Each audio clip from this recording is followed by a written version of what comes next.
Eh bien, bienvenue dans Abracadabra, l'émission projet qui crée un espace de ressources et de rencontres avec des entrepreneurs et entrepreneuses engagées et inspirantes qui contribuent à changer le monde à leur manière et surtout, aujourd'hui, à générer des ressources pour vos projets, nos interrelations et nous-mêmes. Aujourd'hui avec nous, évidemment, deux beaux et belles entrepreneurs et entrepreneuses enthousiastes et passionnés. Antonella Cautran-Amadeo, bonjour, bienvenue. Bonjour, merci beaucoup. Avec plaisir. Et Adrien Delaunay. Bonjour. Les deux cofondateurs et cofondatrices du coup de Entreprise Vivante. Entreprise Vivante qui a pour mantra, mais c'est peut-être aussi le vôtre, d'œuvrer ensemble pour changer le monde, ou œuvrer ensemble, c'est changer le monde. Entreprise Vivante existe pour cultiver et permettre l'élan vital des organisations. Sa mission est d'accompagner les organisations à transformer les façons d'être, de faire et de décider ensemble. Je sens qu'on va avoir beaucoup de choses à se dire ce matin, ici, sur ce plateau, et avec moi, avec nous, évidemment, Cédric, le binôme. Cédric Aucaré, toujours présent. Toujours Cédric Aucaré, c'est ça. Renforcer la résonance des Cédric, on est deux pour le prix d'un. Le binôme, du coup, gérant et fondateur d'Easymara, qui nous accueille sur son plateau aujourd'hui. Merci beaucoup d'être là. Ouais, avec grand plaisir, très, très heureux et très optimiste. Il y a plein d'optimisme qui déborde de tout ce que vous êtes et ce que je découvre de vous sur votre site internet. Donc, très, très hâte de rentrer en dialogue et de découvrir plus un peu de tout ça, quoi. Eh bien, moi, je propose qu'on y aille directement. Allons-y. Et pour vous, du coup, quand j'entends entreprise vivante, je me questionne et je me dis, qu'est-ce que ça veut dire être vivant? Une entreprise qui est vivante, c'est quoi? J'y vais. Je pense qu'à la base d'entreprise vivante, il y avait un sentiment, une sensation. Pour entreprise vivante, pour nous, c'est pas un mot, c'est une sensation physique, c'est une sensation animale de je suis en vie. Si je vous dis quand est-ce que vous sentez en vie dans votre journée ou dans votre année, vous identifiez des moments où vous ressentez que vous êtes pleinement vivant. Et le constat de départ, c'est que moi, dans mon expérience, il y a eu des moments où j'ai vraiment vécu des expériences collectives où on était tous pleinement vivants, on a fait des trucs géniaux et on y était. Et des fois où ça s'est pas passé comme ça, et de se dire, tiens, il y a quelque chose qui fait que collectivement, les êtres humains arrivent à coopérer, à construire ensemble avec un élan dingue, et ça permet d'atteindre des objectifs assez ambitieux. Et c'est pas tout le temps comme ça. Et peut-être que ça pourrait l'être, et peut-être qu'on pourrait mettre plus de ça dans l'entreprise. Donc pour nous, l'entreprise vivante, c'est plus, il y a une sensation presque animale au fond. On ne le dit pas forcément toujours comme ça, mais ouais, se sentir vivant quand je suis là pour œuvrer au sein de mon entreprise. Et pour en arriver là, il y a tout un tas de choses à travailler, à transformer, à mettre en place. C'est pas l'opposition de mort, vivant. Non, je pense pas. Si ça doit ouais. être l'opposition, ce serait plutôt l'opposition, en tout cas telle que je le vois, d'endormi, d'en-veille. Ouais, c'est ce que j'entends. Ouais, je le mettrais plus. Je pense pas que le monde d'aujourd'hui soit mort, mais peut-être un peu trop en veille à mon goût. Après, c'est ma subjectivité. Disons qu'il y a des potentialités qui sont pas là. C'est comme s'il y avait d'autres choses à découvrir. Parfois, je me dis, ou j'imagine avant, quand j'avais envie, quand j'arrivais dans une organisation, et j'avais vraiment cette joie, cette excitation de contribuer à quelque chose. Et je me rappelle vraiment du moment, à quel moment ça se coupe. Les choses qui contribuent à couper cet élan vital. Et donc, je dirais que ce qu'on souhaite vraiment du plus profond de notre cœur, c'est que cet élan vital, en fait, il soit là dans les organisations, parce que c'est à partir de là qu'il y a des véritables créations. C'est à partir de là qu'il y a des vraies innovations aussi, dont je crois on a vraiment tous fortement besoin aujourd'hui. Et alors justement, tu dis, qu'est-ce qui nous coupe en fait de cet élan vital dans votre expérience, dans vos expériences? Pour revenir sur... Je vais faire au carré aujourd'hui. Hein. Alors, je vais prendre le rebond et sur l'opposition de la mort pour aller vers la vie. Du coup, qu'est-ce qui coupe cet élan vital dans vos expériences? Je dirais qu'il y a quelque chose entre contrôle-confiance. Quand il y a trop de contrôle, forcément, on coupe en fait la vie, parce que toute l'énergie vitale, elle est concentrée sur mettre en place des procédures, des processus, tout ce qui permet de contrôler les gens. Hein, et j'entends vraiment contrôler les gens, pas contrôler les processus, ok, mais pas les gens. Et quand on se libère en fait de ça, on se rend compte qu'il y a une énergie vitale en fait qui est à disposition quand on va dans la confiance. Et cette énergie vitale, je peux la mettre au service justement de l'innovation, de créer quelque chose entre nous, même au service de moi, ma vitalité à moi. Qu'est-ce que je me sens appelée de mettre au monde, quelque part. Ouais, merci pour ça. Il y a un dirigeant récemment qui m'a exprimé le fait que la confiance pour lui, elle se donne directement. En fait, la base et le principe, c'est que la confiance est là et elle règne et en fait, elle peut que être détruite a posteriori. Mais sur la base, en fait, quand on commence un partenariat stratégique avec des fournisseurs, des partenaires ou peu importe, ou des collègues, bah, en fait, la confiance, elle est sur la table. Et c'est que par l'expérience que ça peut être ensuite détruite. Et c'est vrai que pour moi qui ai eu des expériences où j'ai eu du mal à faire confiance, je me suis dit, tiens, ça peut être un bon postulat de base pour créer un contexte propice à la vie, du coup, en face du contrôle. Merci, Antonella. Et du coup, toi, Adrien, est-ce que tu raisonnes là-dessus? Est-ce que tu as d'autres éléments sur... Sur pourquoi on est coupé de l'élan de vie? Ouais, je raisonne évidemment là-dessus. Il y a effectivement un certain nombre d'éléments, je dirais, plutôt concrets, comme est-ce qu'on se fait confiance entre nous, sur lesquels on peut travailler. Ouais, je pense qu'au fond, on s'est inventé des problèmes d'humains. Quand tu parles de contrôle, quand tu parles de... On parlait avant le plateau, là, on parlait de tout ce qu'il y a dans nos administrations, qu'on s'est rajouté des règles sur des règles sur des règles sur des règles, et puis à la fin, on a quelque chose qui ne vit plus, on a quelque chose qui est plus là. Et dans l'expérience, j'étais architecte avant, et dans l'expérience d'archi que j'ai eue, j'ai vraiment vécu ça. Ces moments où moi je viens pour faire un projet, pour bâtir un bâtiment, pour accueillir des êtres vivants dedans, et en fait je gère des problèmes d'humains, de normes, de règles, qui, je dis pas qu'ils sont pas justes et pas importants, mais on focalise notre attention sur ces sujets-là, et on oublie l'essentiel qui est, à la base, on veut construire une médiathèque pour accueillir des parents et des enfants. Et ce truc-là n'est plus dans le champ, et on va passer 3 ans à construire un projet en étant attentif à tout un tas de choses, mais pas ça. Et dans Entreprise Vivante, pour moi, il y aurait aussi ça. Il y aurait à quoi on est attentif, à quoi on fait attention dans nos journées, de quoi on prend soin et sur quoi on focalise notre attention. Et il y a peut-être pas mal de choses, notamment, je vais rebondir sur la confiance. Si on lâche un peu cette histoire de « mais est-ce que je peux te faire confiance? Est-ce que tu es vraiment parti à l'heure? Est-ce que les systèmes de contrôle que j'ai mis en place sont vraiment les bons ?» On dépense une énergie de dingue à penser à ces choses-là. Alors que si, comme tu le proposes, on part du principe que, a priori, je peux faire confiance, bah, toute cette énergie, on peut la mettre dans tout un tas d'autres choses. Et donc, se laisser de la place à... Nous, à la base, on s'est mis en organisation, on s'est mis en entreprise pour faire quelque chose. Bah, faisons-le. Mettons l'énergie au service de ça. Moi, j'ai une réflexion sur la confiance. J'ai très envie de savoir ce que vous en pensez. Je suis d'accord avec vous, hein, de réussir à placer la confiance comme un postulat. C'est une bonne chose et à la bonne heure. Par contre, j'ai l'impression que la vraie confiance, elle s'acquiert dans l'expérience. C'est-à-dire que c'est un savoir, la confiance. On sait que cette personne va être, entre guillemets, digne de confiance, va réagir de cette manière, on va pouvoir compter dessus parce qu'on l'a expérimenté par ailleurs et du coup, c'est plus juste un postulat. C'est effectif. Et c'est ça, entre guillemets, la confiance transformée ou la vraie confiance. Qu'en pensez-vous? Moi, je raisonne avec ça. Mais pour moi, le a priori, c'est je pars du principe que l'autre est plutôt dans quelle catégorie? Ceux dont il faut se méfier ou ceux à qui je peux faire confiance? Et ça change déjà la manière dont je rentre en relation, ça change les règles qu'on se donne dans notre relation. Typiquement, je recrute quelqu'un, bah, si je pars du principe que je lui fais confiance, je passe pas la première semaine à vérifier les horaires qu'il a fait. Et en même temps, je te rejoins sur, avec l'expérience, on va acquérir une confiance dans l'autre qui est autre. On ira beaucoup plus loin dans la vulnérabilité qu'on est capable de partager, dans les risques qu'on peut prendre, dans ce qu'on accorde aveuglément à cette personne-là. Tu le dirais comment, toi? Oui, ça me parle tout à fait. Confiance a priori, et puis oui, la vie...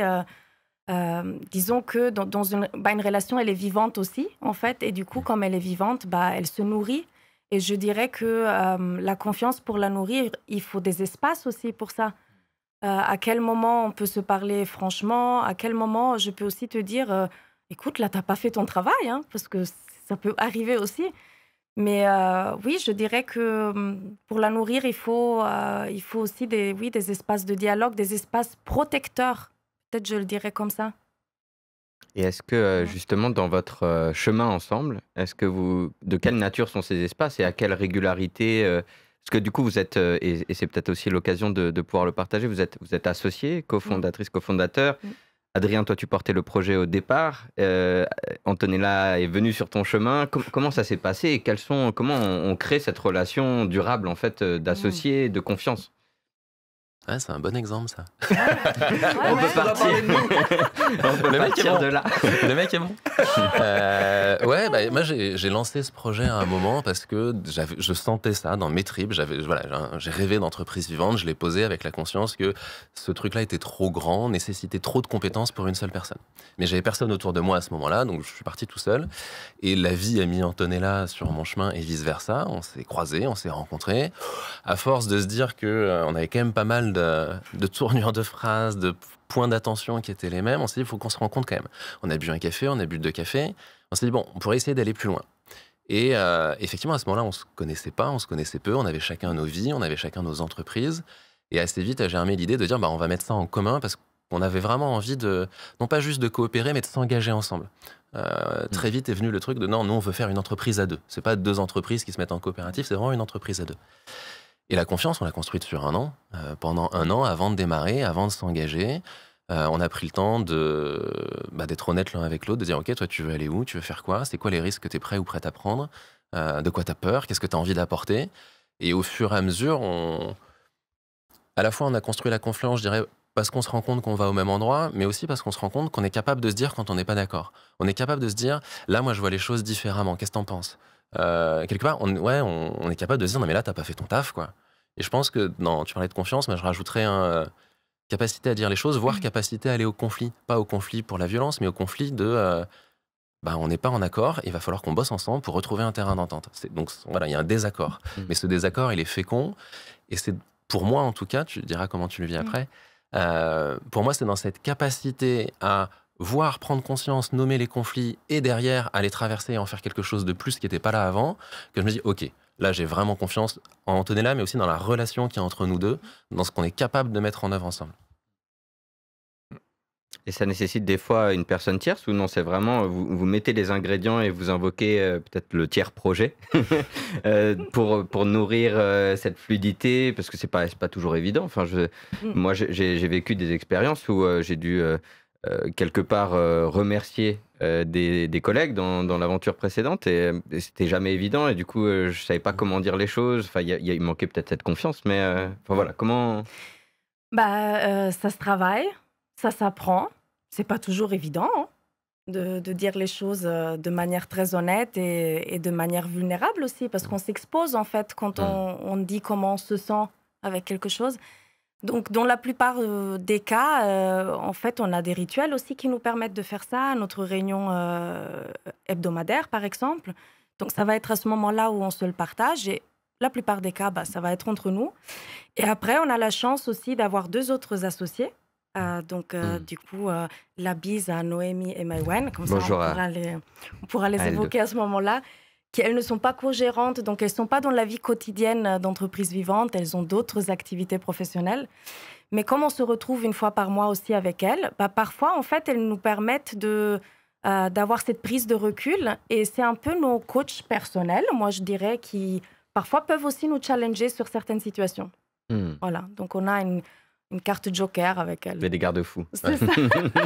Et puis tu parlais de capacité à dire les choses, je pense qu'il y en a une deuxième qui est importante, c'est la capacité à les entendre. C'est-à-dire que dans les expériences que tu cites, tu auras beau les dire du mieux possible, à un moment, il faut que ce soit une relation, c'est une conversation, quoi. Et on est responsable de 50% du chemin.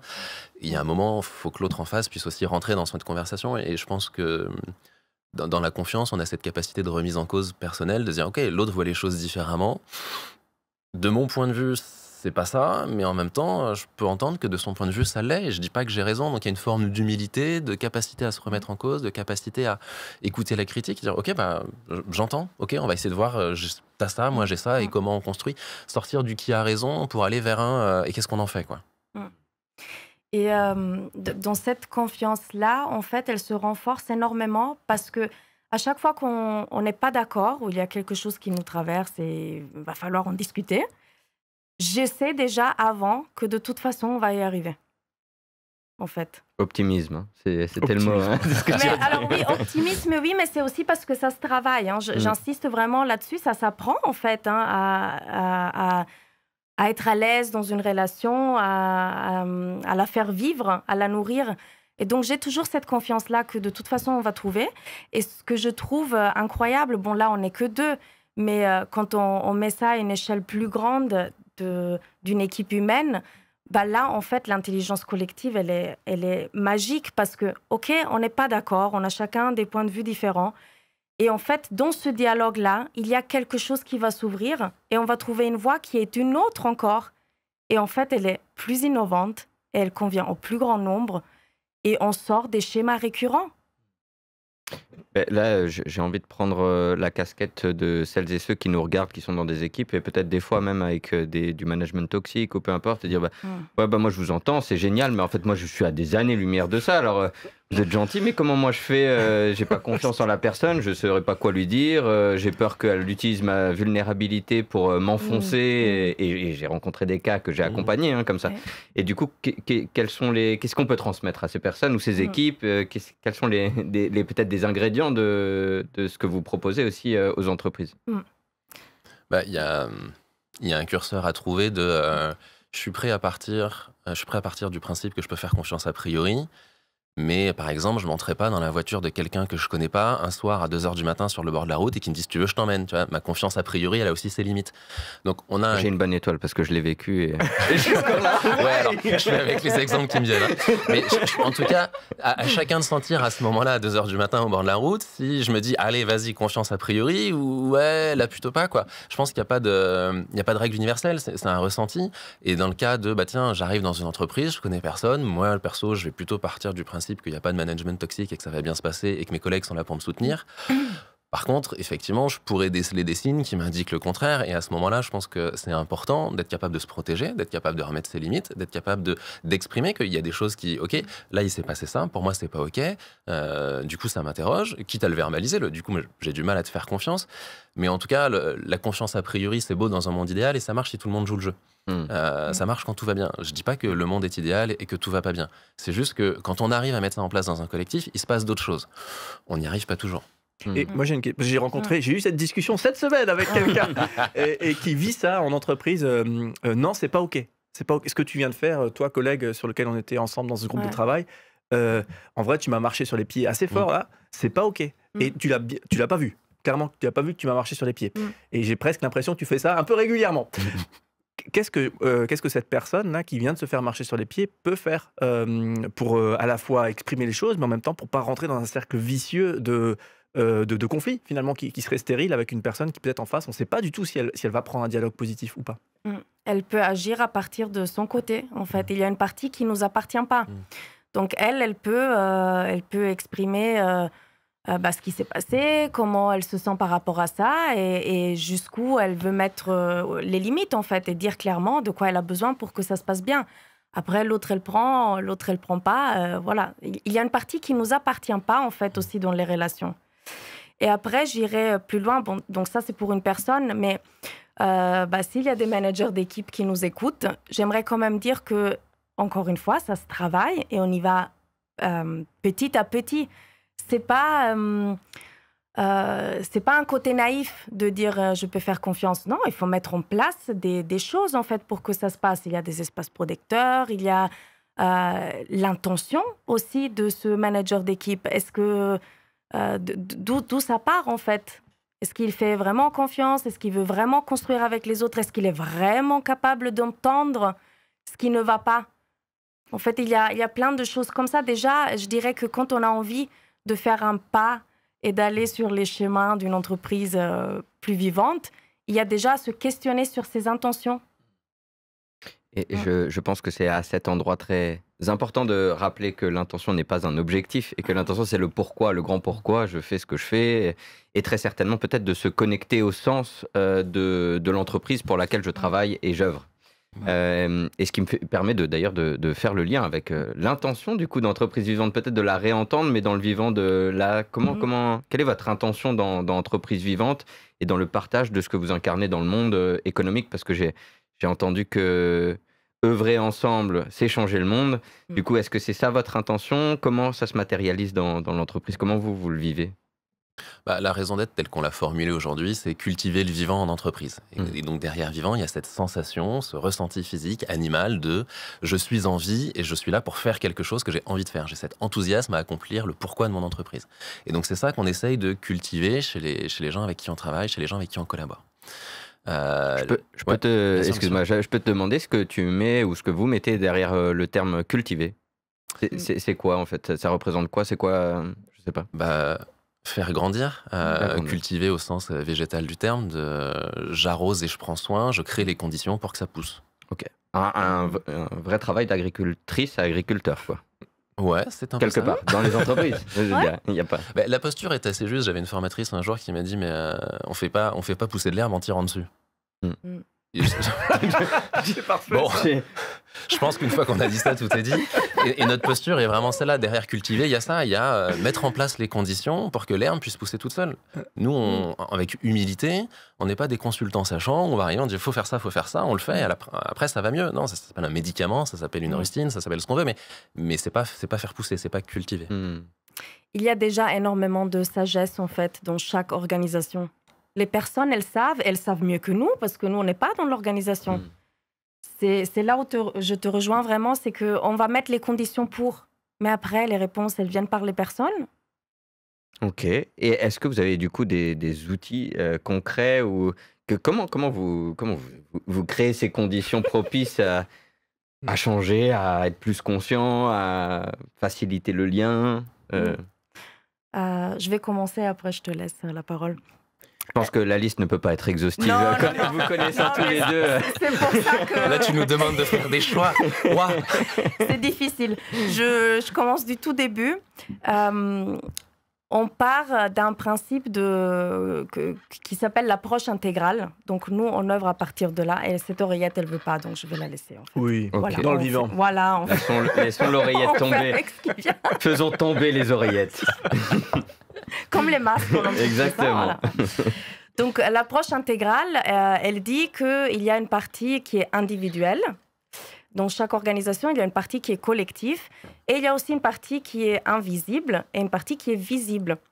Donc, nous, on va mettre des conditions dans chaque cadran, parce que du coup, ça donne 4 cadrans.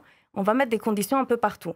Donc, par exemple, dans un invisible individuel, ça va être les postures individuelles. Quelque part, même la psyché humaine. Et donc là, on va avoir des outils plutôt qui vont être de la connaissance de soi, parce que comment je peux exprimer ce qui me traverse si je ne me connais pas. On va commencer peut-être par là.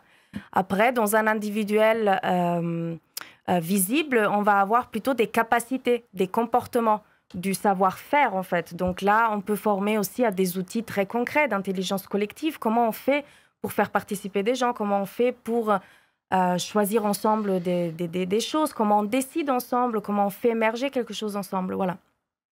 Et après, dans le collectif invisible, on va être plutôt au niveau de la culture. Donc là, ça va être des conditions, comme on pouvait dire tout à l'heure, qu'est-ce qu'on peut mettre en place pour qu'il y ait des espaces protecteurs, par exemple, pour qu'il y ait de la sécurité psychologique dans cette organisation, pour qu'il y ait une culture du dialogue. Est-ce que tu aurais un exemple de comment ça s'est passé dans une boîte où il n'y avait pas d'espace un projet sur lequel vous êtes intervenu, il n'y avait pas ces espaces pour générer la confiance et vous avez suggéré des choses, ça s'est mis en place ou ça a été réfléchi? De manière générale, on a une approche qui dit plutôt de l'intérieur vers l'extérieur. Okay. Commençons d'abord à mettre en œuvre ces conditions, justement, pour qu'après, il y ait de plus en plus de responsabilisation et d'autonomie aussi pour les personnes. Parce que, comme on vous disait, c'est elles qui savent. Donc oui, pour mettre en place des conditions à l'intérieur, on va former, on va mettre en place des groupes de pairs, par exemple, des petits groupes où justement la confiance s'installe plus facilement, en fait, pour commencer à travailler sur des choses qui ont moins d'enjeux avant d'aller vers des grandes décisions collectives, par exemple. Et il y a un exemple concret où ça c'est... la graine a été plantée, arrosée, et puis l'herbe est sortie d'un seul coup magnifiquement. Il y a quelque chose qui vous vient en tête lorsque je dis ça sur la notion d'espace protégé, de confiance? D'un seul coup, non, mais je peux prendre peut-être un exemple auquel Cédric a assisté. On avait organisé avec une fondation à Strasbourg un forum ouvert. Donc ça, c'est typiquement un outil d'intelligence collective qu'on affectionne particulièrement parce que c'est de l'autogouvernance qui opère à ce moment-là. Et nous, on croit énormément à la gouvernance organique ou gouvernance partagée, peu importe le terme qu'on souhaite utiliser. Et donc, c'est une journée où, en fait, il n'y a pas d'ordre du jour. On va juste installer un espace où les personnes se sentent à l'aise pour qu'en fait, elles viennent avec les thèmes qui les intéressent vraiment. Donc, il y a un fil conducteur. Typiquement, dans cet exemple-là, le thème, c'était comment on réinvente le bénévolat. Les gens vont venir à chaque fois avec une problématique ou une opportunité et l'ordre du jour se crée tout seul, en fait, par l'autogestion. Et après, c'est des groupes de parole, en fait, qui se mettent en place et qui vont travailler ensemble. Ok. Ça peut bouleverser les habitudes des uns et des autres de la façon de prendre la parole en groupe. On enlève les barrières habituelles, en fait. C'est comme un vélo où on va enlever les petites, roulettes, les roulettes pour les enfants. Et l'espace d'un jour, on teste qu'est-ce que ça pourrait être, en fait, une gouvernance organique. C'est toujours très déstabilisant de passer d'une structure matérielle visible à une structure immatérielle invisible. Typiquement, j'ai une réunion, je prépare mon PowerPoint, il y a un ordre du jour qui a été envoyé au préalable, c'est point 1, 10 minutes, 12 minutes pour l'autre, etc., etc. C'est la structure qui rassure parce qu'on la voit et on la palpe. Par contre, dans vos expériences, mais au même titre que les espaces qu'on crée avec nous tous pros, les espaces de sens, c'est invisible et ça repose sur la structure qui est portée par les personnes qui incarnent ça. Et c'est là où je veux faire le lien avec cette journée à laquelle j'ai participé, parce que ça a été déclencheur sur la relation qu'on cultive aujourd'hui, puisque j'ai pu, moi, en tant que aussi professionnel dans ce domaine, prendre le recul nécessaire pour observer, en fait, quels ont été les ingrédients et les conditions qui ont été mis dans le champ, par vous deux, du coup, qui portiez la structure, les valeurs, le sens de cette journée, la thématique, l'intention, et vraiment, en fait, presque protecteur de l'espace dans lequel toutes les personnes, on était quand même assez nombreux, hein, il y a des dizaines et des dizaines de personnes, une centaine, 150, voilà, 150, mais vous conteniez l'espace. Et ça, moi, c'était le feedback que je vous ai fait, c'est bravo pour ce travail, parce que c'était... je ne suis pas sûr que moi, je serais en capacité de prendre 150 personnes comme ça. Enfin, voilà, j'avais envie de le partager. Mais je pense qu'il faut... Enfin, j'aime bien la question sur les outils. Effectivement, on a une liste d'outils qu'on affectionne, on est très gourmand, on est très curieux, donc on lit, on se forme autant qu'on peut, pas autant qu'on aimerait. Mais je dirais qu'il faut se méfier des outils. Le forum ouvert, puisqu'on en parle, la trame du forum ouvert, sur 2 jours, il n'y a pas grand-chose, hein. C'est plus une question de posture, une question de confiance, de faire confiance au groupe. J'ai une formatrice de coaching qui m'avait dit un jour, le meilleur outil du coach, c'est le coach. Donc tous ceux qui sont là en formation, on débute et on a besoin de bouée, donc on va aller chercher de la PNL, de l'analyse transactionnelle, des choses comme ça. Je dis non. Avant d'aller chercher ça, qui sont des compléments, travaillez sur votre posture. Le forum ouvert, ce qui fait que ça marche, c'est la posture, en l'occurrence de la facilitatrice, et ça, c'est la posture de celui qui tient le champ, comme tu dis. Et je pense qu'il ne faut pas trop se reposer sur les outils, voire s'en méfier. Il ne faut pas s'en passer, ils sont pas là pour rien, il y a des choses géniales. On utilise de la CNV, on utilise de l'analyse transactionnelle, notamment sur tout ce qui est relation et confiance. Mais sur la question que tu posais, moi j'avais un exemple d'un moment où l'herbe a poussé. C'est une journée qu'on a animée sur le thème de la vulnérabilité, sur une organisation qui n'était pas du tout portée là-dessus à la base. Pendant l'espace d'une journée, ils se sont parlé d'être humain à être humain. C'est ça le retour qu'ils nous ont fait. Ils nous ont dit, mais ça fait 10-15 ans qu'on bosse ensemble, et on se rend compte qu'en fait, d'humain à humain, on ne se connaissait pas. Et donc, on a permis de créer un espace dans lequel ils ont pu se partager des choses qui ne s'étaient jamais partagées, parce que l'occasion ne s'était pas faite. Et en fait, ils se sont rendus compte qu'ils avaient plus de points communs que ce qu'ils ou elles ne pensaient. Et ça a créé des liens entre eux.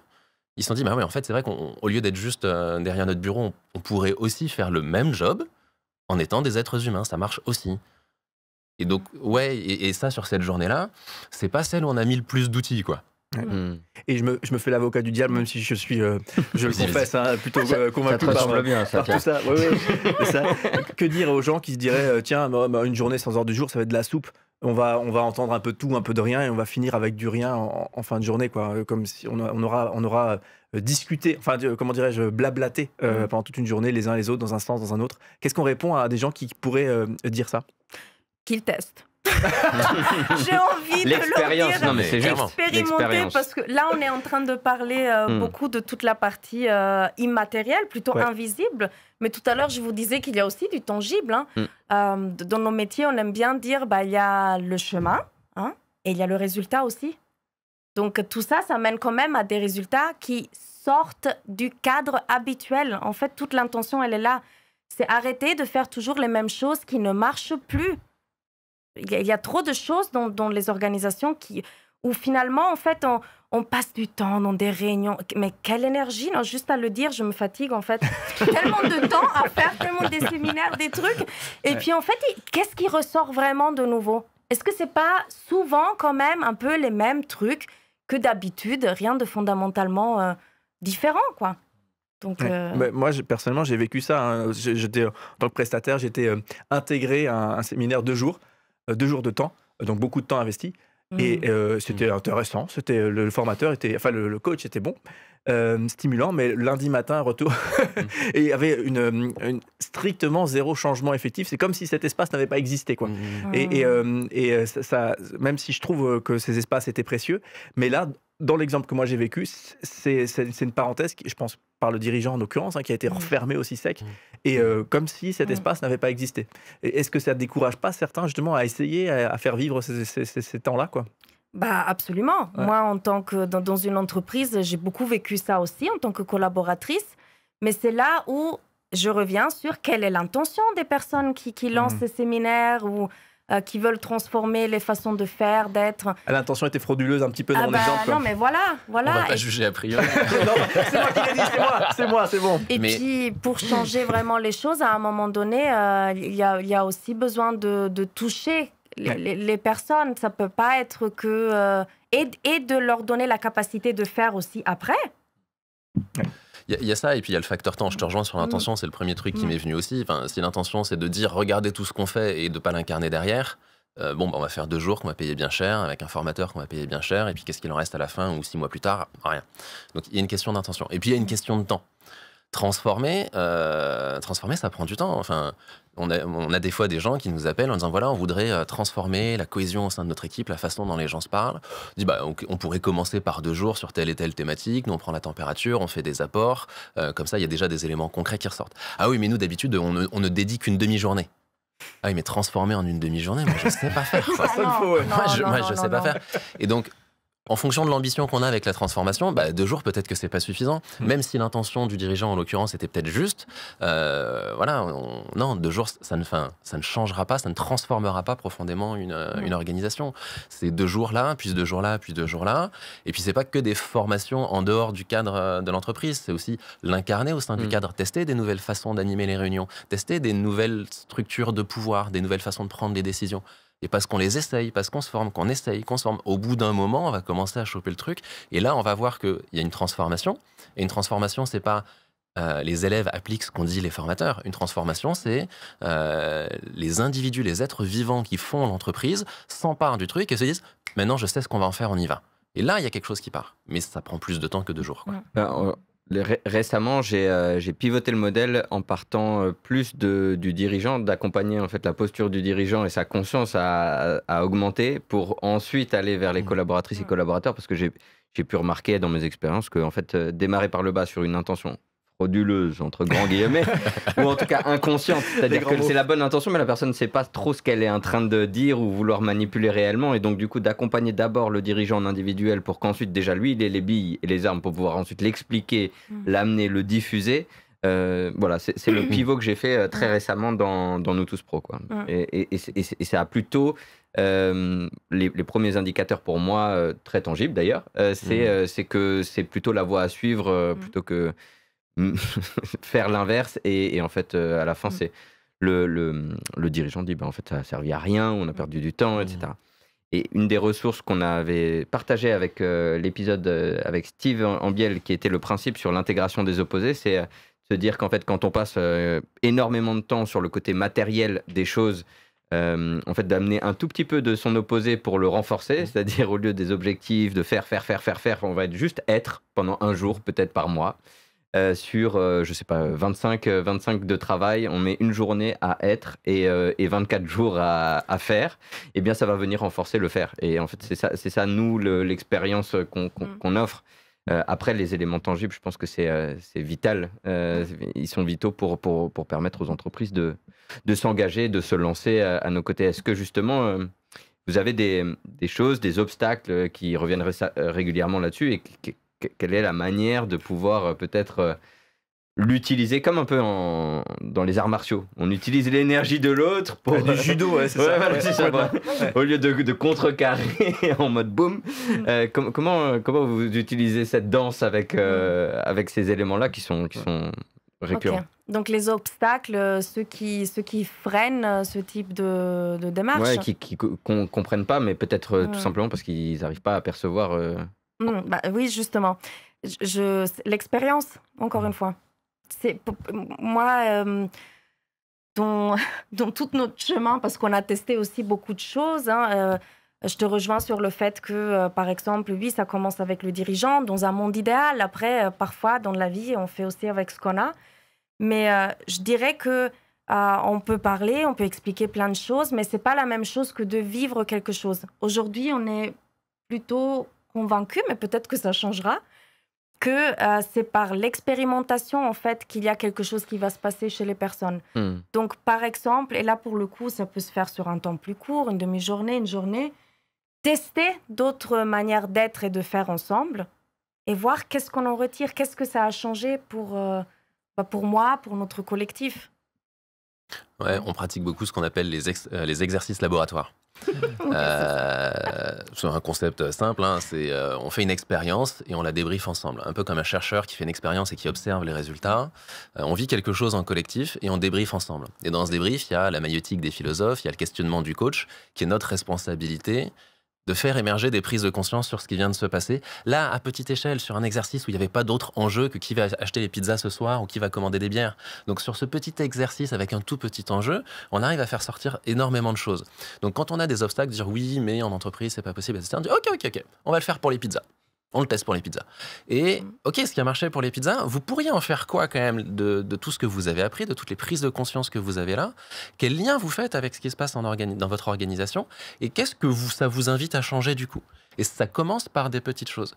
Mais du coup, pour les obstacles, pour moi, il n'y a pas d'opposition frontale et vous dire qu'on a raison. Il y a plus, effectivement, comme tu le dis, ok, j'entends, on va le prendre, mais on va le tester. On va le mettre à l'épreuve de la réalité, à l'épreuve du questionnement. Et en général, on se rend compte que les obstacles qu'on croyait être, finalement, ont plus de marge de manœuvre que ce qu'on voyait au départ. Donc accueillir et inclure l'énergie de l'autre en disant c'est ok d'être dans cette résistance-là et en fait incluons-le dans l'expérience qu'on t'offre et qu'on te propose. Et puis c'est même pas que c'est ok, c'est que c'est. Ouais. C'est comme ça. Et autre chose, j'aimerais rebondir là-dessus aussi parce que quand on parle de changement ou d'accompagner le changement, ce que j'ai beaucoup connu dans mes expériences professionnelles passées, c'est qu'on force en fait des choses. On force, il ne faut pas qu'ils aient peur, il faut qu'ils fassent ça. Et en fait, nous, on ne croit pas que... Là, on n'est clairement pas dans l'énergie vitale. Ça, c'est le chemin de la peur en fait. Mais quand on parle plutôt de transformation, c'est partir de... C'est quoi l'élan vital des gens? Vers où ils ont envie d'aller? Et en fait, quand on capitalise là-dessus, il n'y a plus question de conduire, gérer le changement. Là, pour le coup, c'est vraiment accompagner. Et c'est beaucoup plus fluide. C'est pas ce truc dur, très mécaniste, en fait, qu'on a pu connaître. Et ça marche aussi dans les grosses structures, parce que moi, petite structure, je me représente très très bien le fonctionnement de tout ce qui est dit, mais grosse structure avec des trucs très sclérosés. L'action mécanique des gars en bas et l'action pensante et stratégique des gars en haut. Je dis gars, mais c'est mixte. Et encore. Ouais. Des personnes. C'est un vieux réflexe, pardon. Comment est-ce qu'on peut casser ça, quoi, et pour y poser justement ces dynamiques Il y a une question d'échelle. Ça a beau être une structure de 5 000, 10 000 personnes, on ne va pas attaquer la transformation d'une organisation à 10 000 personnes avec 10 000 personnes dans un zénith et 2 formateurs sur une salle. Belle idée. Enfin, encore qu'on pourrait le tenter, mais challenge en live. accepted. Donc, de toute façon, il y a une échelle humaine, il y a une taille humaine dans le vivant. Il y a quelques exceptions avec la fourmilière, qui est une organisation structurée avec un grand nombre d'individus, mais la plupart des échelles ont une taille, une quantité beaucoup plus appropriable, beaucoup plus perceptible par l'humain. Et donc, avec 5000 personnes, on va commencer par une équipe de 30. De la même manière que dans une boîte de 50, on fera peut-être les 50 d'un coup ou une première équipe de 10. Et parce qu'on le fait marcher à une équipe, à une petite échelle, et qu'on est capable d'avoir un noyau solide, on va pouvoir attaquer la deuxième, puis la troisième, et ça fait tache d'huile. Ça n'empêche pas qu'à l'échelle de toute à l'échelle de toute l'organisation, en parallèle, on commence à semer des graines en préparation. Mais le vrai travail de transformation, on ne va pas prendre 10 000 personnes d'un coup. Ça, c'est pas de la transformation, c'est du changement. On a changé de logiciel et on l'impose à tout le monde, à 10 000 d'un coup. OK. La transformation, c'est pas nous qui transformons, c'est les équipes qui se transforment. Nous, on est des guides de haute montagne, on sécurise le chemin. C'est tout ce qu'on fait. Et donc, on prend l'énergie d'une équipe qui a envie, qui se dit, ouais, nous, on a envie de faire différemment. On l'accompagne, elle fait différemment. Puis après, il y a les voisins qui disent, dis donc, t'as vu ce qu'ils font à côté? Est-ce qu'on n'essayerait pas? Et puis à partir de là, c'est parti. Il y a des vrais cas qui existent. C'est des grandes structures qui se sont transformées plutôt de cette manière-là. Genre en France, on a Decathlon, EDF, Michelin. Ils ont pris ces chemins-là. Ils ont commencé par des petites équipes. J'ai la sensation que c'est un peu ce qu'on traverse avec nous tous pros dans une grande institution. Je le dévoile ici. On verra la suite nous dira le reste, mais c'est vrai que démarrer un tout petit lieu, là en l'occurrence dans l'UEPAL, une petite paroisse avec un modèle complètement innovant et transformateur, pour les personnes en interne, comme en fait, le fait que l'institution est acceptée et en connexion avec le fait que au sein de cette paroisse, qui s'appelle la paroisse Saint-Pierre-le-Vieux, existe un projet fou, aussi fou que nous tous, et une émission Abracadabra aujourd'hui, et qu'elle le fasse exister en son sein, fait qu'aujourd'hui, en fait, dans l'institution est venue la conscience qu'il y a quelque chose de différent qui marche, qui a réamené la vie dans le lieu, qui amène tout un tas de sagesse collective, individuelle, et qui, en fait, commence à disséminer des graines, pour rester dans l'agriculteur ou l'agricultrice, et qui commence à disséminer des graines qui sont reprises, en fait, à l'échelle d'un système, et du coup, de beaucoup plus de personnes. Mais par le vivant, en fait. Tout à fait. Excellent exemple. En fait, en haut de l'institution, il y avait la possibilité de faire. Quelqu'un s'est saisi de cet élan parce qu'il en avait envie. Merci à Arnaud pour ça. Mais parce qu'il en avait envie, lui, il y avait une énergie vitale, justement, là. Et du coup, il fait à son niveau. Et j'aime bien cet exemple-là parce que Arnaud n'est pas à la tête de toute l'organisation. Juste, il est responsable d'un périmètre. Et lui, dans son périmètre, il s'est dit, moi, dans mon périmètre, on va essayer ça. Et donc, même dans une organisation de 5000 personnes, un manager qui est responsable d'une équipe de 20 personnes peut de lui-même dire, voilà, moi, je suis responsable de ce périmètre, donc légitime à amorcer une transformation à cet endroit-là. Ça, pour le coup, j'ai autorité sur. Je n'ai pas besoin de demander au N+6 si là, je peux. Non, c'est mon équipe. Donc, je peux déjà commencer à instiller des graines d'intelligence collective, de commencer à changer les pratiques sans aller trop loin dans... voilà, c'est vraiment étape par étape, mais dans mon équipe, je peux faire quelque chose. Je me sens avocat du diable à 100%. Mais vas-y. Parce que... Attends, j'ai frotté le génie. Est-ce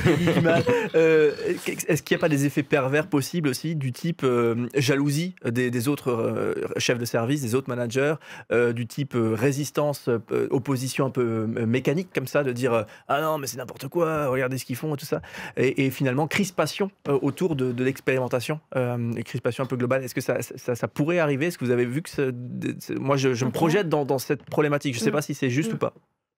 Alors nous on ne l'a pas connu comme ça, mais parce que je crois que là on part en fait de la volonté des personnes. Si l'autre il n'a pas voulu le faire et s'il veut il peut en fait. Donc, il y a quelque chose de... personne n'est forcé à embarquer. Parce que dans ta question, moi, j'entends quelque chose qui fait référence à comment on gérait plutôt avant le changement, où on forçait des gens à faire. Donc là, oui, il y a énormément de crispation. Ah non, mais regardez, ça ne marche pas. Parce que si moi, je n'ai pas envie de faire... j'ai plutôt envie de dire que ça ne marche pas. Comme ça, je n'ai pas à y aller, quoi. Voilà, après, sinon, des crispations, il y en a. On ne va pas se mentir. Évidemment qu'il y en a. Là, on parle quelque part aussi des égos de chacun qui vont émerger. Parce que moins de structures externes, tu l'évoquais tout à l'heure, besoin de plus de structures internes, en fait. Donc oui, il y a à gérer les égos. Donc ça génère des crispations. Des crispations, il y en aura. Des effets pervers, peut y en avoir plein. Là, je reviens sur l'intention. Des gens qui mettent en œuvre des outils d'intelligence collective et qui le montrent et qui racontent qu'ils font ça sans l'incarner, avec pas forcément de réelle envie de jouer collectif, ça existe aussi. Mais dans la plupart des cas, si l'intention est sincère, il y aura des obstacles. Oui, les crispations, c'est mon ego qui se défend. Ouais, mais là, j'avais du pouvoir et j'en ai plus. Là, j'avais de la sécurité et là, j'en ai plus. J'ai peur. Et bah, en même temps, c'est bien normal. Donc, accueillons, comme tu disais tout à l'heure, faisons avec. Et puis, surmontons les obstacles. Mais voilà, ces crispations, pour moi, c'est plus des obstacles qu'un effet pervers, quoi. Sur le chemin, il y a des bosses. Bon. Ouais, j'aime bien.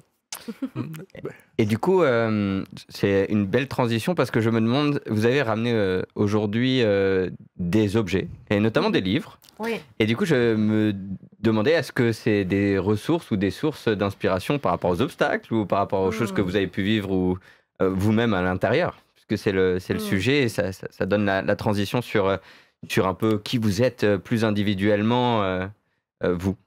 Ok. Alors déjà, dommage qu'on n'ait pas pu prendre notre bibliothèque quand même. C'est ce qu'on aurait aimé faire, mais voilà, il a fallu faire des choix. Donc on a des objets pour nous et il y en a un aussi pour Entreprise Vivante. Ah. On commence par nous. Ça, c'est toi qui décides. Vas-y. Ok, j'y vais alors. Moi, j'ai apporté un livre italien qui s'appelle Entre deux mers. Et en fait, c'est l'histoire d'un petit garçon qui habite en Allemagne et qui a une maman calabraise d'Italie du Sud, dans un petit village. Il y a une résonance avec toi, non? Oui, dans un petit village où il voit les deux mers, en fait, parce qu'en Calabre, il y a la mer face à la Grèce et celle face à l'Espagne. Mais en fait, les deux mers, c'est pas ça. Les deux mers, c'est en lui. C'est deux cultures qui cohabitent et souvent, il se questionne quand il est dans la voiture. Mais qui a raison? Est-ce que c'est mon papa allemand ou est-ce que c'est ma maman calabraise? Et en fait, il se rend compte que ni l'un ni l'autre, que quelque part, là, c'est des perspectives différentes. Et j'ai choisi ce livre parce que mes parents sont calabrais et je suis née en Allemagne, donc je me suis beaucoup reconnue dans ce garçon qui a appris à jongler dans différentes cultures. Et je crois que moi, ça m'a beaucoup donné le goût de comprendre l'autre. Parce que quand j'étais petite, je me rendais bien compte que ça partait jamais de quelque chose de négatif, en fait. Comme mes parents ne comprenaient pas la culture allemande, c'est juste parce que c'était leur perspective. Mais les Allemands, c'était pareil, en fait. Donc voilà. Je me connecte à cette énergie de trouver sa place en fonction de ses origines multiculturelles. Oui, oui. Merci beaucoup pour ce partage. Et Adrien, du coup? Moi, j'avais ramené ce bougeoir. Tu nous as dit un objet qui parle de vous. Je ne savais pas qu'il fallait le présenter, donc moi j'ai pris un objet qui. C'est venu comme ça. Mais très bien. Non, pour moi, c'est un objet qui me touche et qui me plaît. À la fois, je pense qu'il y a un lien avec mon passé d'architecte. Et puis en même temps, on voit bien que c'est pas un architecte qui a dessiné ça au cordeau. Et pour moi, voilà, il y a du vivant, il y a du fait en fonction de l'usage. Là, on avait besoin d'une fenêtre, on l'a mise. Et il y a quelque chose d'un peu à la fois foutraque et cohérent. Ça se tient et ça se tient pas. Et voilà, je trouve pétillant, vivant. Et cette idée d'un foyer au centre qui se crée, qui est vivant. Voilà, je trouve que ça parle autant de moi que d'entreprise vivante. Donc l'objet me paraissait adapté pour aujourd'hui. Et tu as allumé une petite bougie à l'intérieur. C'est un bougeoir, donc le principe c'est qui brûle, que le feu brûle. Hein. Le feu, c'était la première émission d'ailleurs avec Arnaud, il me semble. Et il y avait un objet pour Entreprise Vivante. Il y avait un objet pour Entreprise Vivante. Alors c'est le livre que certainement beaucoup connaissent aussi maintenant, Reinventing Organizations de Frédéric Laloux. Merci à lui d'avoir mis au monde cet ouvrage-là. C'est les 10 ans, là maintenant, en octobre 2024. Et moi, j'ai un souvenir de quand ce livre est tombé entre mes mains en 2016. J'étais à un moment de ma vie professionnelle où ça n'allait pas du tout. Et l'espoir m'est revenu, en fait. Je me suis dit, OK, c'est possible. Et depuis, cet optimisme ne m'a plus quittée. Wow. Tu peux nous décrire en 2 secondes, en 2016, comment t'étais et qu'est-ce que tu as trouvé comme pépite là-dedans? OK, en 2016... j'avais un poste à la direction dans une entreprise où ça n'allait pas du tout. En fait, il y avait mort, peut-être. En tout cas, il y avait beaucoup d'énergie vitale bloquée de partout, avec plein de choses qui n'allaient pas. Et toi, du côté direction, tu étais du côté direction, j'essayais de faire le parapluie un peu avec les équipes que j'avais, mais bon, la direction... trop à contre-courant, c'est très compliqué, en fait, quand c'est comme ça aussi, hein. Et du coup, moi, j'avais décidé de partir et j'ai commencé à lire parce que lire, c'est un peu ma guérison. En général, je lis quand ça va pas très bien pour moi. Et le titre, oui, m'avait interpellée. Et quand je l'ai lu, donc ça parle de d'organisations vivantes, justement, qui œuvrent autrement, qui sont totalement sorties du système habituel qu'on connaît. Et Frédéric Laloux est allé les trouver, en fait, et c'est un peu partout dans le monde, en fait, qu'elles ont émergé, ces structures-là, qui ont 3 points communs. Le premier, ça va énormément de parler, c'est d'avoir une raison d'être, en fait, une vraie raison d'être qui est plus grande que nous. Le deuxième, c'est le fait qu'il puisse y avoir de la plénitude dans les organisations, donc qu'on puisse arriver tel qu'on est, en fait, en dehors des masques professionnels qu'on se met. Et le troisième, c'est des gouvernances plus organiques, de l'autogouvernance. Et voilà, et moi, quand j'ai lu, mais je crois que j'ai dû le lire en une nuit presque, 2-3 nuits. Et oui, l'espoir était revenu.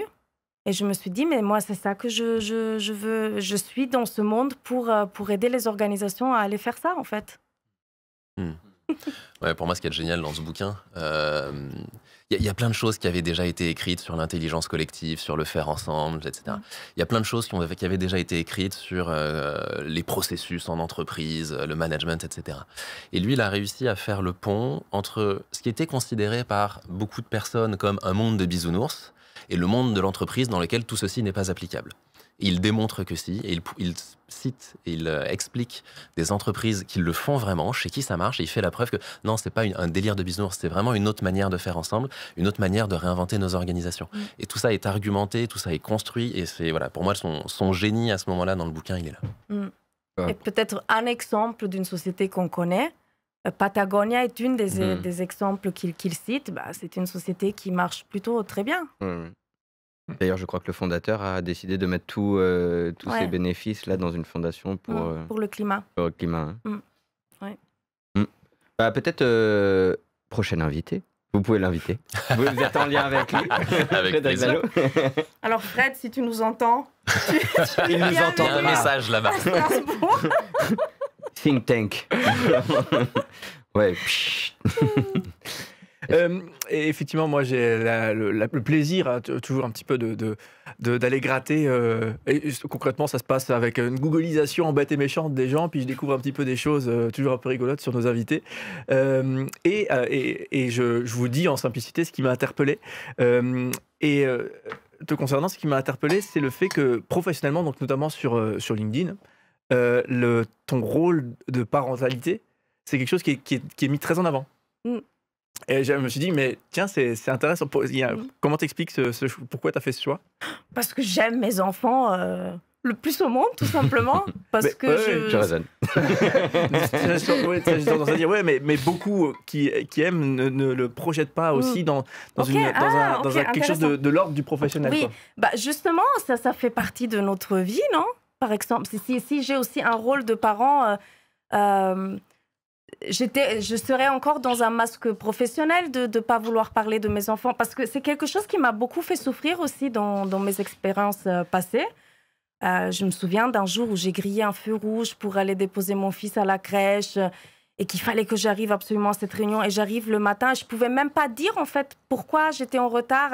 Il y avait toutes ces choses, genre la vie professionnelle prend le dessus sur tout le reste, mais on a d'autres vies aussi, et puis j'ai presque envie de dire simplement, on a une vie. Et dans cette vie, oui, il y a l'entreprise vivante, il y a Alessio et Flavio, mes enfants, il y a mon mari, il y a Adrien qui est mon associé, mais aussi mon ami. Voilà, il y a mes passions, il n'y a pas que le travail, en fait. Et ça traduit un truc, le personnel, entre guillemets, doit émerger d'une certaine manière. Il ne s'agit pas de tout raconter, j'imagine, mais doit émerger dans le professionnel. Est-ce que ça veut dire ça aussi? Est-ce que finalement, il n'y a pas de barrière fondamentale entre les deux? Doit, oui et non. En fait, c'est à chacun de choisir qu'est-ce qu'il a envie de partager. Moi, je ne partage pas de photos de mes enfants, par exemple, mais voilà. Ok, c'est super, merci beaucoup. Je pense que ça parle à beaucoup de gens pour qui c'est tellement important, la parentalité, et qui voient bien que des fois, c'est pas simple l'agenda entre le pro engagé et le parent engagé. Je sais pas, moi, je pense que je dis ça, pro engagé, parent engagé. Il y a plein de gens qui disent oui, présent. T'as un tip, c'est quoi le truc que toi t'appliques pour justement que ça soit le plus serein possible? Alors déjà, je suis sortie quand même du monde professionnel un peu à l'ancienne parce que c'était pas possible, et je le vivais très mal. Ouais. Et aujourd'hui, nous, on a une très grande flexibilité en fait chez Entreprise Vivante. Je souhaite accompagner mon fils a une sortie scolaire, bah, j'y vais en fait. C'est aussi les plaisirs d'être entrepreneur. Oui, et puis en quoi ça m'empêcherait en fait de faire correctement mon travail? Bien au-delà, comme je peux être là dans toutes les sphères de ma vie qui m'importent, bah forcément je suis présente chez Entreprise Vivante autrement, avec plus de créativité, plus d'énergie en fait, tout simplement. Ces espaces génèrent de l'engagement aussi par ailleurs. Oui, Ok. j'ai pas trop envie de le prendre dans ce sens-là, mais en fait c'est une évidence. Ouais, ok. Intéressant. Et alors, Adrien, pour toi, forcément, architecte. Alors, tu sais, quand tu vois ça, tu fais est-ce qu'on n'allait pas parler des relations humaines, des organisations, de petits moments, tu sais. Et en fait, toi, tu fais le lien assez facilement finalement entre cette formation d'architecte, ce métier d'architecte, et aujourd'hui l'architecture humaine, entre guillemets, dans les organisations, quoi. Ouais, alors il y a le lien que j'ai fait consciemment sur le moment et ceux que je fais aujourd'hui a posteriori. Ouais. Sur le moment, moi, quand j'ai assez vite compris, en exerçant le métier d'architecte, que j'allais pas être un bon architecte parce que je faisais des beaux dessins derrière mon ordinateur. J'allais être un bon architecte parce que dans la cabane de chantier, avec les différents corps d'État, avec monsieur le maire qui a plutôt envie de se faire réélire, le bureau de contrôle qui veut que tout soit bien dans le truc, c'est normal, c'est son rôle. On arrive dans une cabane de chantier, il y a 20 personnes qui ont chacune leur point de vue, qui veulent chacune tirer un peu la couverture dans leur sens. Les entreprises se refilent le boulot. Non, ça c'est pas dans mon marché, c'est dans le tien, vas-y. Et à un moment, ce qui fait que le chantier fonctionne, c'est que tous ces gens-là se mettent à coopérer et se mettent, plutôt que de tirer la couverture à soi, à pousser dans le même sens. Et assez vite, je me suis dit, mais en fait, il y a un truc humain à trouver pour emballer tout ça là, pour que la sauce prenne et qu'on devienne une équipe projet qui construit un projet. Et en fait, je me suis éclaté sur ce truc humain, j'ai commencé à me former, je me suis dit, mais c'était génial. Et au fur et à mesure, je me suis dit, non, mais en fait, c'est ça que je veux faire. Moi, la question qui me taraude, c'est comment on prend 20 personnes, on les met dans une pièce et on crée quelque chose, on crée un élan qui leur donne envie de construire ensemble. C'est ça qui m'intéresse. Donc, il y a eu ce lien-là que j'ai fait consciemment. Et puis aujourd'hui, avec le recul, oui, architecte, c'est un métier de chef d'orchestre. C'est un métier de la complexité. On en parlait avant, on gère à la fois le détail technique à l'échelle de ma main, à la fois l'organisation d'un territoire de la taille du Grand Est. Et cette diversité d'échelles, de rapports humains, de techniques, de financiers, de juridiques, on la retrouve aujourd'hui dans nos organisations. C'est ce qui fait que nos organisations sont complexes. Et quand on parle de transformation, on est obligé d'aller taper un peu dans tous ces champs-là. Si on change les postures, on va peut-être changer la façon, ce qui est écrit dans le contrat de travail, on va changer la façon dont se déroulent les réunions, c'est la vision intégrale dont parlait Antonella tout à l'heure. Donc on a besoin d'avoir une vision d'ensemble, on a besoin d'avoir une vue complexe et d'être capable de passer de la grande échelle au détail.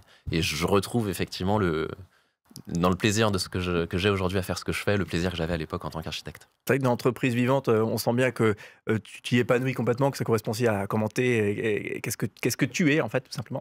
Est-ce que tu penses que tu aurais pu être comme ça sans passer par architecte ou finalement... non, en fait, ça fait partie du chemin, forcément. Mais est-ce que tu avais déjà cette fibre et finalement, c'est presque un problème d'orientation, je ne sais pas s'il faut le dire ça comme ça, et en vrai, tu aurais pu directement lancer Entreprise Vivante ou un projet de ce type-là, ou non, architecte, c'était finalement une case parfement obligatoire, fondamentalement obligatoire. Alors, je me suis jamais posé la question. Pour moi, On c'est est mon là pour chemin, c'est poser mon les chemin. Mais effectivement, je pense pas que la case architecte était obligatoire en soi. Je pense que j'ai choisi ce métier de la même manière que j'ai choisi celui que je fais aujourd'hui parce qu'effectivement, c'est en lien avec qui je suis, avec comment je fonctionne, avec ce que j'aime faire. Par contre, ce qui était nécessaire, c'est de prendre du temps. Je pense pas qu'à 22, 23 ans, même si j'avais fait des études spécifiquement post-master, j'aurais pu accompagner des organisations. Enfin voilà, il y a besoin d'expérience, il y a besoin de vivre, il y a besoin de tester un peu toutes les postures, d'être entrepreneur, d'être salarié. Il y a besoin de maturité et je pense pas que j'aurais pu monter Entreprise Vivante tout de suite à 23 ans. Ça me paraît manque d'humilité complet. Ouais. Et finalement, en matière de transformation, on parle de transformation d'entreprise, mais il y a aussi, pour toi notamment, mais je pense qu'on pourrait peut-être tous en témoigner, une transformation personnelle dans ce changement, dans ce choix. Et est-ce qu'aujourd'hui, on est tous amenés, d'une certaine manière, à appréhender la notion de transformation personnelle ? Je pense que oui, et je pense qu'elle est continue. C'est pas une transformation de A vers B, c'est un mouvement qui fait qu'on grandit, on vit des expériences. Le monde autour de nous change, on s'adapte. Donc pour moi, on est en perpétuelle transformation, et individuellement, collectivement. Et il serait faux de croire que, enfin à mon avis, il serait même fou de croire que parce qu'on a fait ça pendant 15 ans, si ça a 15 ans, c'est déjà trop vieux, quoi. Je veux dire, vu la vitesse à laquelle les choses changent aujourd'hui. On parle d'agilité beaucoup. Oui, pour moi, il y a apprendre le changement permanent et développer cette capacité à se transformer au fur et à mesure. Et je reviens sur la vision intégrale. Antonella a dit que c'était à la base. Pas de changement collectif, pas de transformation collective sans transformation individuelle. Du coup, alors, j'ai plein de questions, mais je vais en faire une dernière. Et votre site, il est très bien fait. C'est optimiste, justement. Et puis, on a envie de vous rencontrer. Donc c'est pétillant. C'est pétillant, c'est bien pensé. On vous invite d'ailleurs à aller le visiter. Exactement. C'était sous-jacent. On y a mis beaucoup de cœur. Ah, voilà. Il y a un peu de sueur là-dedans. Très bien. Et du coup, effectivement, j'y vois, te concernant Adrien, j'y ai vu des photos avec un choix assez rigolo te concernant. Mais vous avez tous fait un choix un peu comme ça. Mais toi, c'est encore plus marquant, j'ai trouvé, en tout cas personnellement, ce côté... belle photo, c'est bien fait, c'est pro, quoi. Clairement, on voit qu'il y avait des photographes derrière, enfin, on voit que c'est bien fait. Mais en même temps, c'est un peu fun, c'est un peu sympa. J'ai envie de la voir. Du coup, je me dis, mais qu'est-ce qu'on a mis? Et tu sais, je me suis dit, c'était quand même aussi à proposer une prestation, etc., en entreprise, ça. Donc c'est un choix parfaitement conscient, celui de mettre ça. Comment tu as fait ce choix? Pour moi, c'est entreprise vivante dedans. Enfin, voilà, je pense que... Bon, il y a une part de moi, mais ça, c'est dû à ma personnalité, à qui je suis. J'ai besoin, quand je me couche le soir, d'avoir pris du plaisir dans ma journée et de m'être dit, cette journée, elle était chouette, on a vécu des trucs et j'ai passé des bons moments. Donc, j'envisage pas un quotidien professionnel sans avoir de la joie quasi tous les jours. C'est compliqué pour moi. Et puis, au-delà de c'est compliqué pour moi, une de nos valeurs, c'est travailler dans la joie. On pourrait lire Spinoza derrière, mais pour moi, il y a cette histoire de la joie, c'est un peu une boussole. Quand je suis dans la joie, quand je suis là où je m'épanouis, c'est quelque part, je suis au bon endroit, je suis en train de faire ce que j'aime, donc a priori, c'est quand même là que je suis bon. Et donc, au moment où il n'y a plus de joie, c'est forcément qu'on fait fausse route. Ou en tout cas, c'est qu'il y a quelque chose, il y a un blocage, il y a une impasse, il y a un truc, quoi, il y a un demi-tour à faire. Et donc, à partir du moment où ça s'appelle entreprise vivante et où la joie est une boussole, bah oui, forcément, il y a des photophones. Et puis, quelque part, je crois que on rêve aussi... parmi les entreprises qu'on accompagne, qu'elles puissent s'autoriser ça, retrouver ce... Oui, on bosse, et on fait ça de façon importante, il y a de l'enjeu à ce qu'on fait, et en même temps, c'est pas parce qu'il y a de l'enjeu à ce qu'on fait qu'il faut qu'on soit sérieux. Et qu'il y a du plaisir aussi. Voilà, dans le vivant, il part dans tous les sens. Regardez une forêt, la forêt... J'adore les Belges pour ça. Ils ont l'art de travailler sérieusement sans jamais se prendre au sérieux. Pour moi, ils sont source d'inspiration. C'est important, mais pas sérieux. C'est ça. Donc c'est ça qu'on a voulu incarner. En tout cas, moi, j'entends, merci à toi, Cédric, pour ces questions. J'entends que, du coup, Entreprise Vivante donne les conditions pour vous de créer en interne un espace de ressources vers du neuf, vers du nouveau, qui inclut complètement qui vous êtes dans le perso comme dans le pro, et qui accompagne, du coup, les organisations vers du nouveau. Et du coup, je nous propose de découvrir le principe universel de Bernard Maufra, fondateur de Smart Group, sur la notion de néo-collectif. Vous en avez assez du collectif qui râle, vous en avez assez du collectif soumis, vous en avez assez du collectif qui est dans la plainte ou dans les reproches. Bienvenue dans le néo-collectif. Bonjour, je m'appelle Bernard Maufra, je suis consultant en communication, fondateur de Smart Group. Il existe deux formes de collectif. Le collectif qu'on connaît tous, et puis un nouveau collectif vers lequel on est capable d'aller. Pour comprendre la différence entre ces deux collectifs, pour raconter une histoire de galère. Donc, dans la première galère, il y a des rameurs, il y a des gens qui fouettent, et puis il y en a encore un qui tape sur un tambour, et puis il y en a encore un qui dit où on va, pour essayer de faire fonctionner le tout. Et dans ce collectif, tout le monde est soumis au fouet, donc à la pression, à la contrainte, et tout le monde est soumis au rythme qui est donné par le tambour. Et est-ce que dans ce collectif, on donne la possibilité aux rameurs de connaître la destination? Pas du tout. On les considère comme simplement une force motrice, une énergie, et on ne tient pas du tout compte de l'avantage que ce soit éventuellement des êtres humains. Dans le néo-collectif, on va tenir compte du fait que ce sont des êtres humains. Avec ces rameurs-là, on va partager la destination. On va leur dire où est-ce qu'on va. Et ensuite, on va leur proposer comment vous aimeriez vous organiser pour rejoindre cette destination. Et là, normalement, il n'y a plus besoin de fouetter.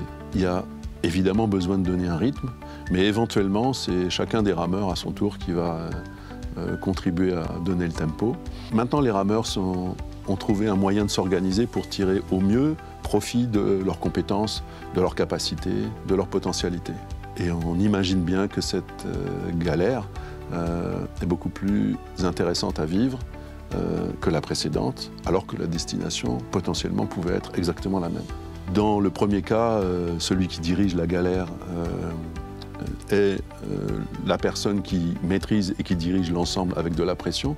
Dans le deuxième cas, on a un porteur de projet qui va stimuler la contribution, qui sera davantage un facilitateur, qui sera davantage un dirigeant qui amène du support et qui va permettre une forme d'épanouissement humain, même quand il s'agit de ramer tous les jours. Et vous, porteur de projet, quelles conditions vous réunissez déjà qui favorisent l'émergence du néo-collectif? Un grand merci à Bernard pour sa contribution et à toute l'équipe d'Isimera pour la production aussi de cette capsule. Du coup, vous qui êtes porteur de projet, mais surtout qui accompagnez les organisations à créer des... résonance. Qu'est-ce qui résonne, voilà. Tout. Alors du coup, si tout résonne, comment passer du dirigeant qui fouette ou d'accompagner en tout cas ces mouvements vers plus de contributions et est-ce que du coup, peut-être là, à cet endroit, avez-vous des anecdotes ou des exemples très concrets de freins que vous avez réussi à débloquer ou de... Enfin voilà, comment ça résonne et peut-être plus par votre expérience propre à l'intérieur d'entreprises vivantes et peut-être même à l'extérieur avec les autres. Je vais faire une première réponse, puis je te laisserai compléter, mais d'un point de vue quasi pragmatique, pour moi, c'est une bête question d'allocation de ressources. On a des êtres humains et on leur dit toi tu fais ça, toi tu fais ça, toi tu fais ça. Je pourrais dire à Antonella, et elle pourrait me dire aussi, nous de toute façon on est dirigeant d'entreprise, donc de 9h à 18h on est dans l'entreprise et puis non, les sorties scolaires c'est pas pour nous. Tu m'as angoissé là d'un coup, j'ai eu... Ouais, c'est chiant. Viens avec moi quand je le dis, je m'angoisse. Je suis senti mal. Ou alors on peut faire l'inverse, on peut dire ouais effectivement on a besoin de prendre une journée pour accompagner la sortie scolaire, on a besoin, là je le sens pas aujourd'hui, j'ai envie de rester à la maison, et on reste à la maison. Mais inversement le samedi et le dimanche quand on le sent, on se prive pas. Moi il y a des moments je suis embêté, tiens un week-end pluvieux, il fait moche, qu'est-ce que je fais, j'ai envie de faire quoi, j'ai envie de bosser parce que j'aime ce que je fais et donc je le fais le dimanche. Donc pour moi c'est juste une question d'allocation de ressources, de dire on a un groupe humain qui a des capacités, qui a des envies, qui a des motivations. Et en fait, si on les laisse faire, a priori, moi, je connais personne qui s'est levé le matin en disant « Aujourd'hui, je voudrais être une personne toxique ». Ou « Aujourd'hui, je voudrais ne rien faire ». Je suis convaincu que l'être humain, quand il se lève le matin, il n'a qu'une envie, c'est de réaliser des choses. Donc, accompagne-le à réaliser ce qu'il a envie de réaliser. Est-ce que si moi, il y a des jours où j'ai rien envie de faire, c'est OK? C'est normal. OK. Non, mais on va revenir sur l'agriculture. À un moment, le terrain, il est en jachère. C'est pas pour rien, en fait, qu'on laisse la terre se reposer. C'est juste. C'est pareil dans les projets, des fois sur des périodes un peu plus longues. On a semé dans une parcelle.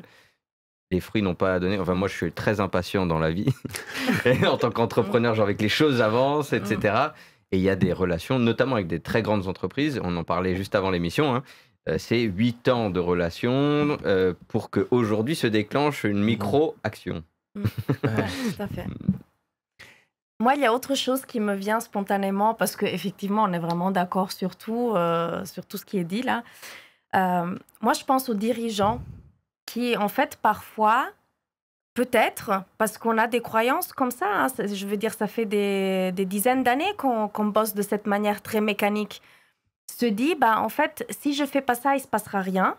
Et en fait, lui aussi, il subit une pression énorme. En fait, les dirigeants, aujourd'hui, la plupart, eux non plus, sont pas très heureux et pas très épanouis dans ces postes-là. Et en fait, peut-être dire aussi comment pour nous ça a changé, parce que oui, on est co-dirigeants, mais d'une autre manière. Et en fait, d'avoir plutôt un rôle de faciliter les choses. Mais moi aussi, je retrouve une vie, en fait.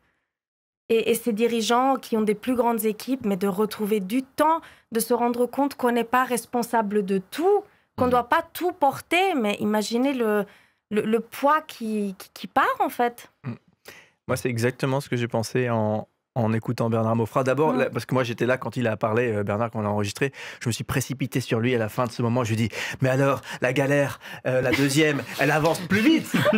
C'est en mode, tu sais, le gars qui veut que ça ramène du cash, quoi.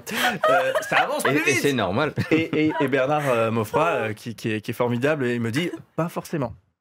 Mm. Et alors, et en fait, ça a fait tilt, et vraiment dans le prolongement de ce que Mm. tu dis, moi, j'y vois aussi le fait que tout ça, c'est une sorte de grand remède à une forme de solitude, souvent du dirigeant qui est seul en haut de sa galère à dire on va là, les gars. Et finalement, lui, il a une pression énorme parce que si ça se trouve, il se plante et il est seul à porter ça, quoi.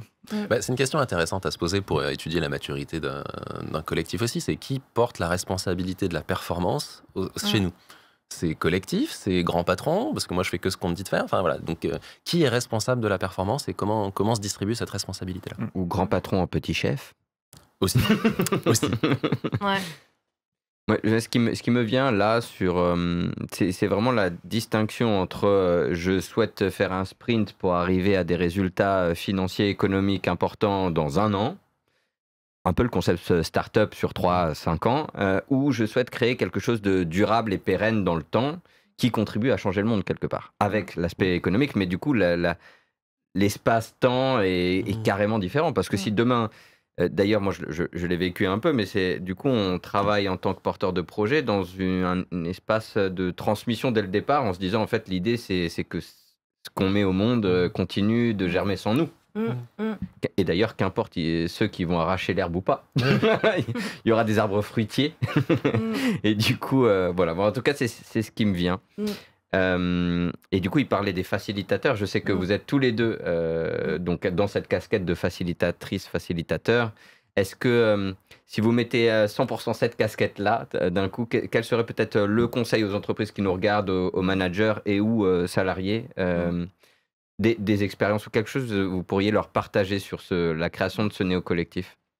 Il y a une chose qui change fondamentalement, je trouve, et tu pourras compléter, sur le rôle ou la posture de facilitation, c'est l'humilité.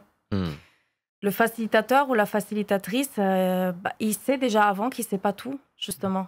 Là où, dans ce collectif d'avant, quand on est dans la galère, le manager, quelque part, il a cette croyance que lui, il sait. Et qui sait tout. Alors que le facilitateur, non. Et il permet du coup, il permet des espaces où la sagesse peut venir de partout. Oh, il pense que c'est ce qu'on attend de lui, en tout cas. Que les rameurs se disent, le gars, il sait. Ouais. Mais de le déposer en début d'espace, Ça fait ce n'est pas moi qui sais. Un fardeau extraordinaire. Je ne sais pas, je suis juste là pour nous accompagner à trouver des solutions. Dans la facilitation, il y a plein de choses qui m'ont aidé, mais là... il y a créer les conditions, de dire je ne suis pas responsable du résultat, je suis responsable de créer les conditions. Et donc ça passe il y a un changement de posture qu'on utilise souvent, et on n'est pas les seuls, de prévoir et contrôler, où je prévois, je fais une roadmap et je contrôle qu'on a bien atteint les objectifs, à ressentir et ajuster. Et en tant que facilitateur ou facilitatrice, on est vraiment dans ressentir et ajuster. Ok, on doit prendre cette décision-là, mais là il se passe quoi dans le groupe? C'est quoi la direction? Et comment je m'adapte à ça? Et comment j'ajuste ma facilitation à ce qui est vraiment en train de se passer là maintenant? Ça me fait le lien sur une réflexion actuelle de néo-consultant, en fait. C'est-à-dire que avant l'expérience à Nous Tous Pro, j'ai été consultant. Donc, c'est-à-dire roadmap, stratégie, quel est l'objectif, on décline un plan, et je suis quelque part garant avec la personne qui va porter une équipe de pouvoir suivre les étapes et de voir à rectifier le tir, effectivement. Puis d'une autre posture aujourd'hui, de plutôt être dans le ressenti, la vision extérieure, etc. De voir comment, en fait, dans demain, enfin moi c'est une de mes questionnements, c'est comment demain on peut être dans le juste équilibre entre roadmap, objectif, résultat, et ressentir, faciliter, créer les conditions propices. Voilà, j'ai pas la réponse, je sais que vous êtes à la pointe de la R&D sur tout ce qui est... facilitation, intelligence collective. Il y a une de vos formations qui pour moi résonne beaucoup, et je pense que c'est... j'aimerais quand même si on touche à la fin de cet épisode, vous entendre là-dessus, parce que c'est cette formation sur la posture entrepreneurial en tant que salarié dans une entreprise. Et j'accompagne aujourd'hui un groupe à l'EM de Strasbourg d'étudiants sur l'entrepreneuriat et je leur dis 95% de vous étudiants qui aujourd'hui êtes dans ce cours d'entrepreneuriat n'allez pas être entrepreneur. Mais par contre, adopter cette posture et toutes ces clés et ressources dans votre travail. Comment vous voyez, et on terminera peut-être sur cette question, mais comment vous voyez en fait l'entrepreneuriat ou cette posture dans les entreprises à tout point de l'entreprise en fait? Pour moi, il y a une question de responsabilité, liberté, qui sont deux faces d'une même médaille. Plus je suis responsable, plus je suis libre de faire ce que je veux dans mes domaines de responsabilité. Et pour moi, c'est de ça l'entrepreneuriat, c'est ça, c'est une histoire de souveraineté, une histoire de est-ce que j'assume mes responsabilités, est-ce que du coup je prends ma liberté. Et que ce soit en posture entrepreneuriale au sein d'un groupe en tant que salarié ou en tant qu'entrepreneur, voilà, plus j'assume ma responsabilité, plus je serai libre de faire ce que je sens juste de faire à l'intérieur. Tu le dirais comment, toi? Moi, je dirais aussi que on s'est vraiment rendu compte que peut-être vous connaissez aussi le concept de l'entreprise libérée, que ça a été très mal compris aussi dans le sens où on s'est dit on se libère de toutes les procédures et voilà, et maintenant on y va. Pas tout à fait, en fait. Il y a quand même besoin d'une posture responsable, entrepreneuriale. Donc, je porte la responsabilité quand même de ce qui s'est fait. Donc, et ça, c'est pas évident parce que quand, dans une société, ça a toujours été le dirigeant ou les chefs d'équipe qui ont porté la responsabilité, en fait, la responsabilité, il faut des conditions pour qu'elle soit prise, mais il faut aussi de l'autre côté qu'elle soit prise. Donc, il y a aussi, encore une fois, deux parties là. Et du coup, je reboucle avec la facilitation. Ce qui change, c'est donc, le facilitateur n'est pas sachant, il part de l'humilité, mais il est aussi capable de donner la responsabilité, la part de responsabilité aux personnes. Dès le début, en fait, on va dire, moi, je suis responsable de vous créer les conditions pour vous. Par contre, ce que vous allez mettre dans la marmite, c'est vous. Moi, j'apporte juste la marmite. Merci pour... À table. C'est à table, exactement. Merci en tout cas pour tous ces partages, ces moments à nous tous pros et en fait de coutume dans cette émission Abracadabra, on ouvre toujours un espace par un temps de recentrage que les internautes n'ont pas vu, mais en amont, et on referme toujours par un petit temps de bilan, de pépites. Voilà, quelle pépite j'amène avec moi de ce temps ensemble ce matin et qu'est-ce que vous aimeriez peut-être continuer dans la réflexion, dans le prolongement. Je vais commencer par mon acolyte du coup, Cédric, pour répondre à cette question et je terminerai le tour. Ok, moi je retiens changer le monde. Et je pense qu'on repense toujours à soi-même quand on était... fin de l'adolescence, début jeunesse, étudiant, tout ça, où moi j'avais, je pense, un petit peu le syndrome de les gars, maintenant, nouvelle génération, tout va changer. Voilà, j'avais un peu ce syndrome-là, et je pense qu'il y a encore quelques petits restes parfois. Et en fait, bien sûr, changer le monde, c'est pas à notre portée. Mais je suis très réjoui d'entendre que changer le monde, c'est à ma portée, dans le sens travailler déjà avec ce qui est à ma disposition, dans mon petit groupe. Dans les espaces, dans les sphères dans lesquelles je suis impliqué et changer le monde via l'engagement, le mien, dans ces espaces-là qui peut-être va irradier d'autres cellules plus loin et à la bonne heure et changer le monde au final via un effet de radiation. Donc voilà, c'est ce que j'ai entendu. Je pense que j'avais déjà ça dans le cœur, mais là, ça met des mots dessus. Donc merci beaucoup. Avec plaisir. Merci à toi, Cédric.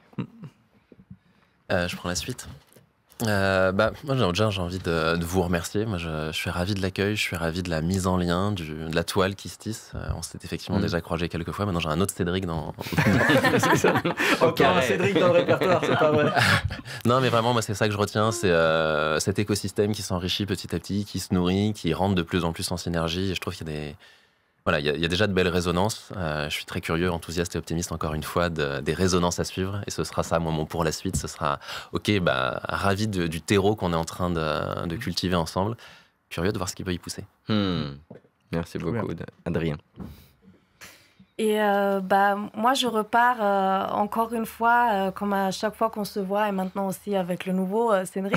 Cédric le nouveau. Avec vraiment beaucoup de résonance. Je pense qu'on est au bon endroit, là. et à voir ce que la vie nous réserve avec cet écosystème qu'on a maintenant. Et qu'est-ce que je pourrais dire d'autre? Beaucoup de gratitude aussi, comme Adrien, pour ce temps. J'ai vraiment passé un très, très bon moment. Et peut-être ce que je perçois qu'on partage vraiment tous ici, c'est on a envie d'être dans l'humanité. Merci beaucoup, Antonella. Pour ma part, je repars avec toujours plus d'enthousiasme de continuer cette aventure Abracadabra.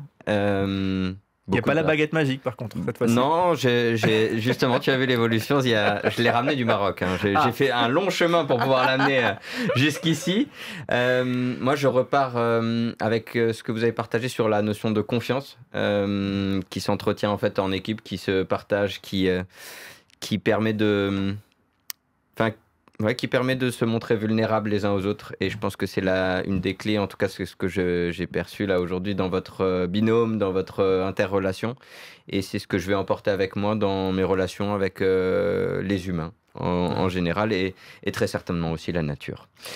Je vous remercie à vous toutes et tous de nous avoir suivis jusqu'ici pour découvrir les profils entrés en lien avec Adrien, Antonella ou Cédric.